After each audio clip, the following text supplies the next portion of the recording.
Hello and welcome to the Swim Brief. This is Chris DeSantis. I realize I almost never say my name at the beginning of this, but it is me. The Swim Brief is brought to you by Jersey Wahoo's Swim Club. And we had a couple meets this past weekend. Really good job down at a meet in Richmond, Virginia. We had a local meet here, the New Year's meet hosted by our friends over at Greater Philadelphia Aquatic Club. And we had a group of younger swimmers who was up in North Jersey competing, and some really nice performances all around at all those. So if you're curious about Jersey Wahoos, check those out because we're proud of how we're doing. Today on the Swim Brief, I actually want to react to a bombshell podcast that released just yesterday, and that is Brett Hawke's interview with Michael Andrew. Really significant interview because Andrew has been, hasn't been really sort of sitting down and doing a media reaction to everything that's happened in his career from the Tokyo Olympics on. And I just want to sort of from the beginning preface that I thought it was an excellent interview by Brett. I am really impressed by how he structured it, how he moved through, and he asked some pretty tough questions. We're going to get into some of that later, but managed also to keep it pretty friendly, even though he's asking some tough stuff. And I should preface this by saying, people who listen to this podcast will know that I've been a fan of Michael Andrew for quite some time. My fandom is waning at the moment. But he certainly can win me back into the full unadulterated fan zone. And it seems like Brett Hawke is a fan as well. And I actually think that really helps for this interview because Michael seems relaxed and he's being pretty honest, I think, in many cases, and giving pretty revealing answers to a lot of stuff. So I want to start working my way through some of this interview. My plan is not to play the entire thing so that, I'm like ripping off Brett's podcast, but I think there's some really interesting stuff in here to go deeper on. So I want to get into it and provide some commentary as we move through it. So the interview starts and we get, some talk about Brett compliments him. Michael talks about his swimming workout. He talks about his team. He addresses, sort of, as he puts it, being vilified for not being vaccinated. And then he gets into a section about short course worlds selection criteria. And I want to play that for you.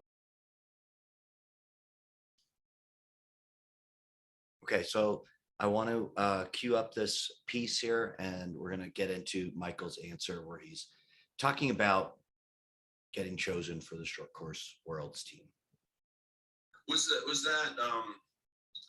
did you find out that you were selected, or that you were at least they wanted you to swim for the U.S. at the World Short Course? When did you actually find that out? Was that after the Olympics? Yeah, no, it was quite a ways after. I'm not sure exactly the timeline. I'd have to look in my emails. But I think the selection procedure, you know how crazy it was. It was a really weird one. And I'm hopeful that it obviously changes in the future, because I think we can create, not that our team wasn't strong, but I think we can create stronger teams and more competitiveness, at least inside the short course meter realm, now that ISL is kind of the thing. And like, there's obviously the short course meter swimming is different. You can't select your short course meter team from long course swimming alone anymore. And so yeah, we had time. It was a couple months prior, but it was also one of those things that I knew I would be on based on the selection criteria, because that was published, obviously. So I was like, okay, it's pretty obvious I'm gonna have a lot of events. Well, talk to me about that then. Let's.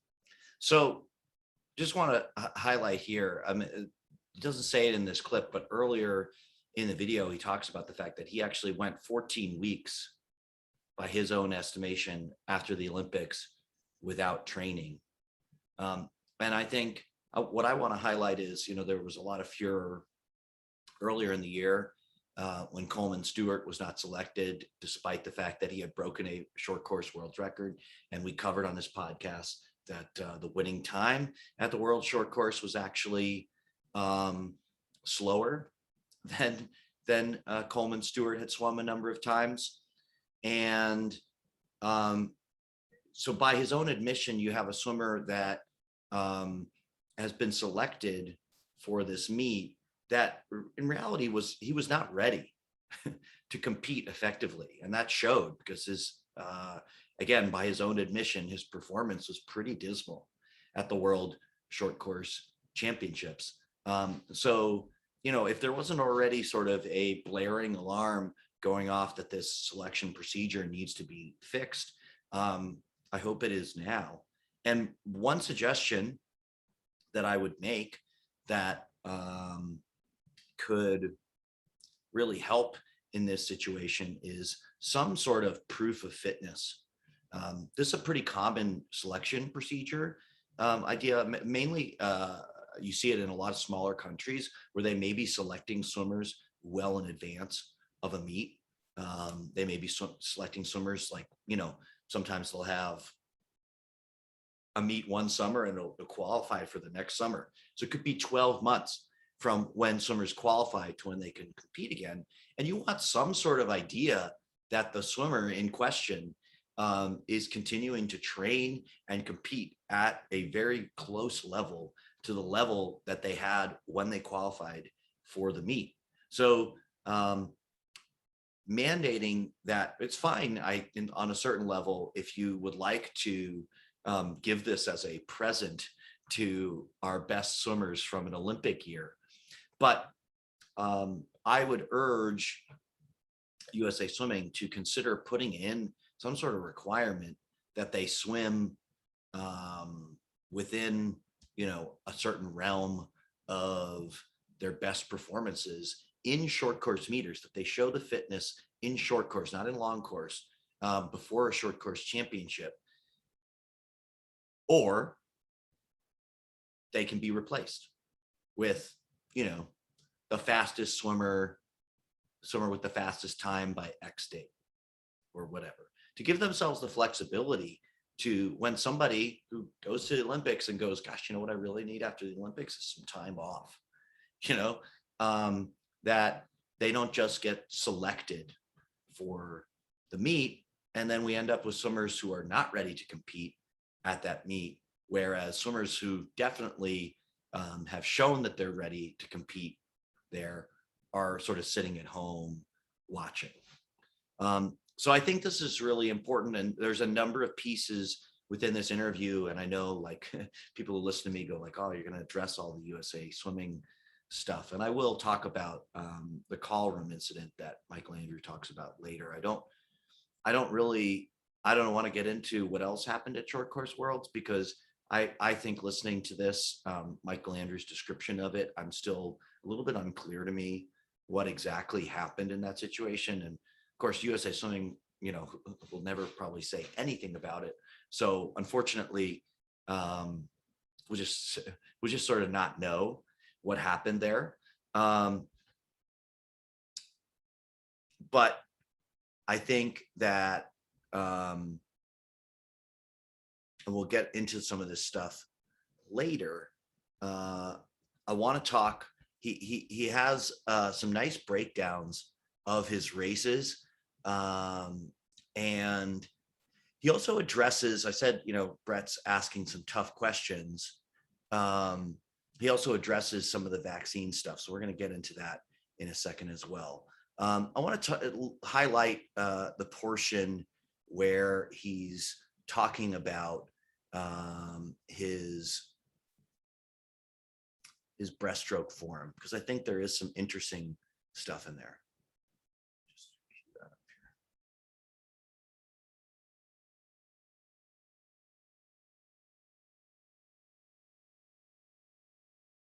Let me ask you this about your breaststroke.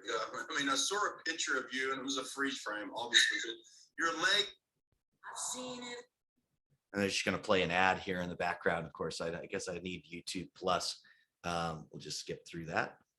Legs were like out here. I mean, a lot of the top breaststrokers these days, including Petey, are very narrow. You know, but you seem to be as wide as humanly possible. I mean, why have you taken that approach? I'm not entirely sure. I think, well, genetically, I'm fortunate that my groins can handle that. So I have a very strong kick. Okay, before he even gets into this, he has a very distinct breaststroke form. And he's been asked the question, why do you swim that way? What is his first answer? I'm not really sure. That's very revealing. One of the biggest criticisms I have of Michael Andrews swimming is that he does swim on a significantly, in my opinion, lower skill level than a lot of the people he's competing against. His athleticism is off the charts. His race specific conditioning in many ways is off the charts. His versatility is off the charts, but skill wise, he lags quite a bit behind in a number of areas. And you can just see it when you watch him competing, especially against other world-class swimmers, that there's something not quite there in his stroke. And I have always believed that this is somewhat owing to the insular nature of the way he trains, that there's just not enough input coming in about skill, because I think there's some obvious things that could be addressed. That said, he's about to go on to make a pretty good point about why somebody might employ a wider breaststroke kick. And it's not just because your groin can handle it, as he says. And breaststroke's the only stroke that I view as like completely leg driven. Obviously, you can produce. That's very subjective, right? I mean, whether or not breaststroke is leg driven goes hand in hand with your own strengths and weaknesses as a swimmer. There are some swimmers who are very much upper body driven in their breaststroke, and that's why they're taking a very narrow little kick in the behind, because they can't rely on their legs to get them to move very fast. There are some other swimmers, like I think a really good example of this on the female side, Lydia Jacoby, is absolutely leg dominant in the way that she swims breaststroke. So there is room for that diversity. There's nothing intrinsic about breaststroke that makes it either upper body or lower body dominant. Propulsion a little bit with your arms, but most of it is keep lift and keep your body high. So in that recovery, you drive momentum, but it's the kick that sustains the speed. And you see that in my stroke count. So I think I'm swimming like over 100, maybe 5 or 6 strokes less, maybe probably more, 6 strokes less than everybody else in that final, or at least. It's interesting though that efficiency that he has doesn't necessarily translate into a heightened ability to finish the race. If you look at, first and second 50 split differences, it's not, you would think intuitively that if you're able to swim efficiently enough such that you are taking fewer strokes, and by 5 or 6 strokes is a lot fewer strokes than your competition, then given whatever level of speed you have, you might be closing even better, but he doesn't do that. So that's another interesting thing, I think, that stood out to me as I was listening to this. Like the top 3 guys, because my tempo was never like boom, boom, boom, boom, boom, crazy. Like you see that in Adam and Nicolo and Arno, because they don't ride that long. And so obviously too, I have so much length in me. If I'm able to maximize it, I can save on energy for that back end, in theory. So I've always just had a really long stroke. And I remember the first time I kind of figured it out was, I think it was the Pro Series in Des Moines, maybe 2020. I think I'd gone like a 59.1. It was almost the first time I broke 59. And I remember going out in just super fast, like 28, something like just, and it was easy. It was just like cruising. So I was like right on my US Open time in the 50, and I put no effort into it. And a lot of that was just purely off of streamline and efficiency. So if I can maximize that power with that massively wide kick, but then close that line really tight, I'm able to then drive that momentum down the pool and kind of build upon it stroke after stroke. You know, because breaststroke's not like the other strokes where you can't really muscle it as much as you look at like Petey. He's the biggest dude on deck, so yeah, he's got a lot of muscle to work with, but he still is so streamlined at the end of the stroke. So just an interesting overall. I mean, I would love to listen to sort of a similar thing from a number of world class athletes, but I think also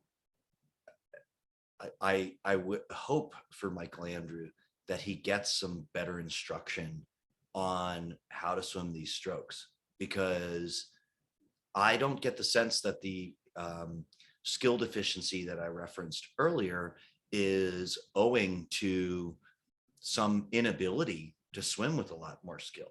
I just really, from my eyes, from a very far distance, I think he's an amazing athlete and could figure out to swim with a ton of skill, and then watch out everybody else, because he's right on the cusp of being the world's best in an insane variety of events, right?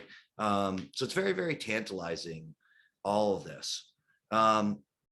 He goes on to talk about the 200 IM as well, and I think that clip's been shared around everywhere, so I'm not going to play it again, because Hawke sets it up really nicely by asking him, he reads the Michael Phelps quote, where Phelps says, hey, there's a deficiency in this guy's training if he can't finish the 200 IM. He has this insane first 150, and then his last 50 is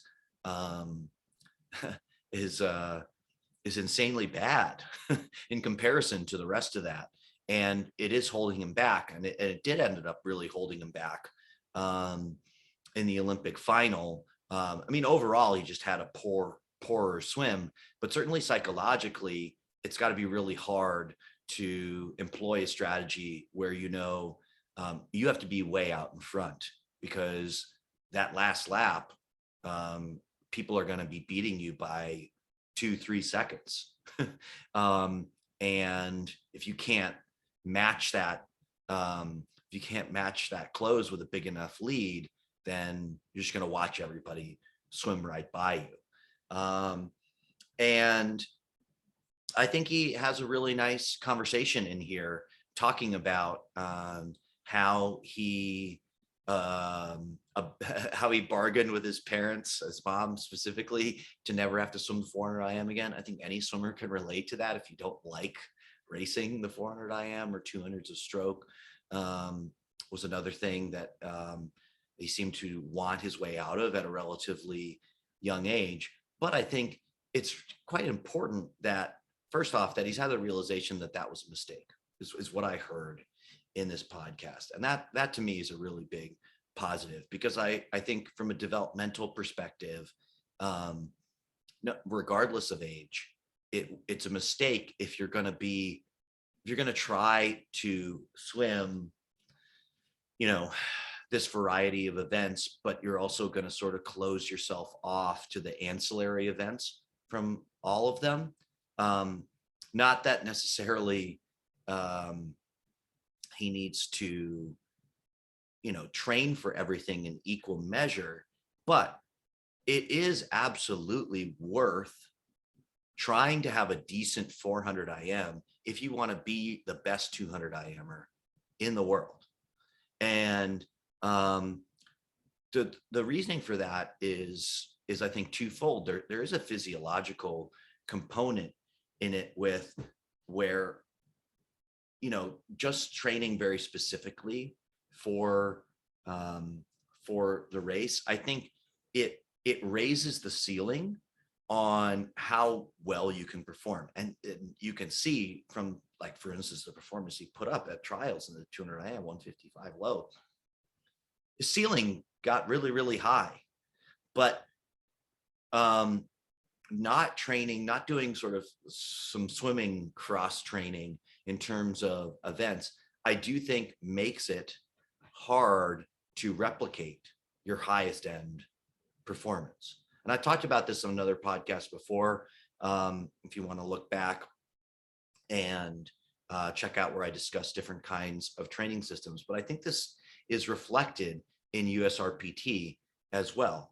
I think that USRPT as a training system can be very, very effective at raising the ceiling of performance. It can give you a new maximal level of performance and perhaps an advantage in what your maximal level of performance is over other forms of training. But when I think one of the weaknesses of pure USRPT is that it can also give you kind of a low floor. Like your range of performance is really big. And, you know, I think we saw that as well, that he was not able to replicate that high end at the next meet, and just the consistency was not there. And particularly for somebody who's going to try to swim a diverse and ambitious set of events, you know, I just think it made it a little bit too hard for him to replicate at the absolute highest level. And he just, you know, it just missed out by fingernail lengths in some ways on a really, really amazing Olympic performance. So I'm heartened to see that he has gone back to some level of developmental sort of diversity in his event set. And I think it'll be really fun to see him going to meets, and I would, you know, and swimming a 200 fly or a 200 back or a 200 breast, 400 IM, 400, you know, maybe a 200 freestyle. We hardly ever see stuff like that. I was almost at 400 freestyle, but I don't want to get too crazy with my suggestions. Okay, so I saved this part for last because, you know, I figured it would be charitable to my listeners who, you know, like on any given day too, I'm on COVID overload. But Brett asked a tough question here. Why aren't you vaccinated? And Andrew answers. And I think that I just want to address a couple of the points that he makes in answering, mainly to help Brett out, who, again, I said, I think did an excellent interview.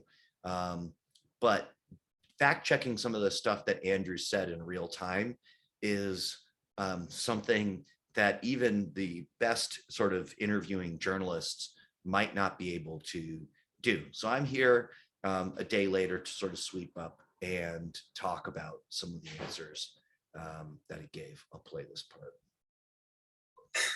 Why aren't you getting vaccinated? Tell me that. Like, is there something that is it religious? I don't know. What's your opinion on the vaccination? So it's kind of, yeah, it's hard. It's a sensitive topic, and I don't even know why it's sensitive. It shouldn't be.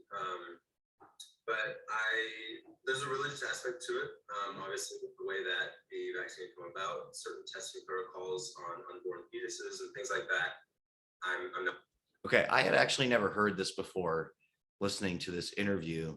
So actually, you know, did some diving into this.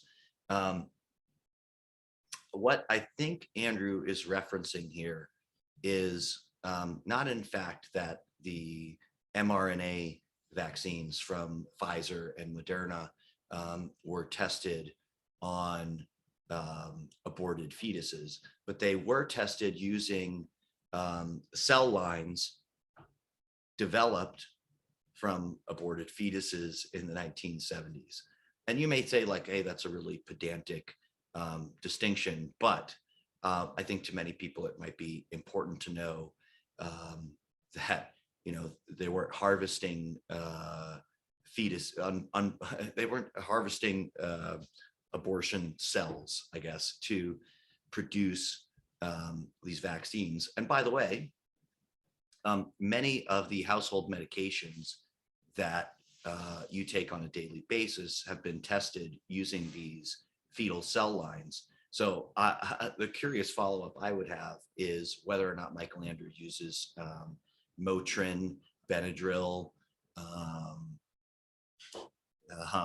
Zoloft. I guess that's a psychiatric medication, but you know what I mean? There's a long list of very basic daily medications that people take that were developed using a similar procedure. So, and this is pertinent because a number of places that are receiving requests for exemptions for vaccine mandates are saying, well, like, you're going to also attest that you won't take Motrin. I'll let him go on here. Not a fan of. But also for me, I look at the science and I recognize that I am amongst the healthiest individuals in the world. I'm young. I have a very strong immune system. I've had COVID once and was fine. I dealt with it very. Okay. The second point he makes here is basically one I've heard many times, which is the like, hey, I'm healthy. I'm at low risk for anything terrible happening if I contract this. And to me, I think there's an inability to process sort of second order effects, right? That it's not about him, right? And that sort of comes through in all the stuff around the Olympics and the World Championships and stuff. It's I'm not personally scared. I've been vaccinated and boosted. Okay. I'm not personally scared of getting COVID. I think I'll be fine. But I do not want to contribute negatively to the ongoing health epidemic that's going on. I do not want to, I would like to minimize my ability to infect other people. And I know that I can do that by getting vaccinated. Okay. And I think Michael Andrews is smart enough to know that too. So it's not really about him and his own personal risk level. It's about other people. Quickly, obviously it's not fun to have. It's not fun to get sick. Like, I got sick just after being back from Cabo, and I was out for 2 days. Took the medicines I needed, so I've recovered. Did he take any Motrin? Good question. Back in the pool. So it's like, I understand my risk as very low. Yep. And so I felt like it wasn't really worth experimenting on something that's so new, because we really don't know what's going to happen long term. And this isn't me saying like, oh, like, people are going to start having issues, whatever, because it could be just the most perfect vaccine. I do think if it was, obviously we wouldn't be where we are now 2 years later. Okay. A quick shot at, I guess, a criticism that the vaccines haven't absolutely eradicated COVID within a couple of years. I think, again, he's smart enough to know that's not exactly how vaccines work. These vaccines are highly effective in comparison to many vaccines we've had over time. Of course, they're up against something that is highly infectious and mutating and finding new ways to be infectious, but there's no science to back up, the anecdotal, well, COVID's still here. Nobody promised that it would eliminate COVID. And so to sort of straw man that, I think is totally disingenuous. And also the fact that, vaccinated athletes are still testing positive. Again, anecdotal. He's saying people who are vaccinated have contracted COVID. Therefore, perhaps the vaccines don't work.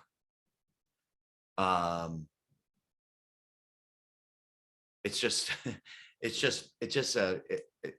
in my mind, purposeful misinformation. Of course, people can still get COVID. What the vaccines are highly effective in doing is preventing serious illness or death, right? And that's a noble goal for many of us. They may not necessarily prevent infection, but they do deter people from getting really sick and dying, and from infecting other people so they get potentially really sick and die. So essentially, the argument I hear, in my opinion, I think is very selfish. And I know you don't listen to a swimming podcast for COVID stuff, but I wanted to address some of this as I'm listening to the interview. Overall, I thought it was a really great job by Brett. I thought Andrew came off actually overall really well in it, despite some of the criticisms I have of the vaccine pieces of it. I'll conclude by this. I said I would address the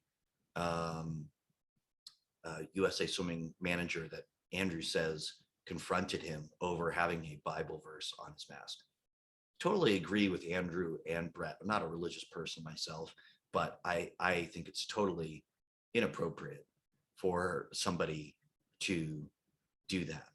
And in a number of other instances where he's talking about the way that he was treated around the Olympics, around the World Short Course Championship, I do disagree with the idea that if you have already made your rules such that somebody who has made this choice to not get vaccinated, which I disagree with, but you've made the choice that they can be on the team. From that point forward, you have to do what you can, everything you can, to make them a equal member of the team.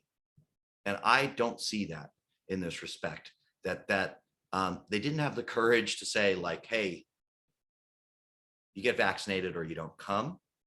And then they, sort of wanted to move the rules on an athlete once they had already decided that they were going to get there. And that's part I strongly disagree with. I would love to see USA Swimming or the USOC put in some sort of vaccine mandate for these athletes traveling away to these competitions, because I think it would address a lot of this sort of weirdness. And maybe that means that Michael Andrew wouldn't choose to compete at some of these meets. And I think that would be too bad, but I think that would be his loss. And I think it would do a lot to clear up this sort of two-tiered system where you go, okay, we don't care whether you get vaccinated or not, but you're not going to be able to expect, you're not going to be able to expect equal treatment once you're a member of the team. And I do think that that's wrong. So bravo to Brett, bravo to Michael, and thanks for listening. Be back later this week with Eric and Joel, and you can look forward to hearing that one right here. Talk to you soon.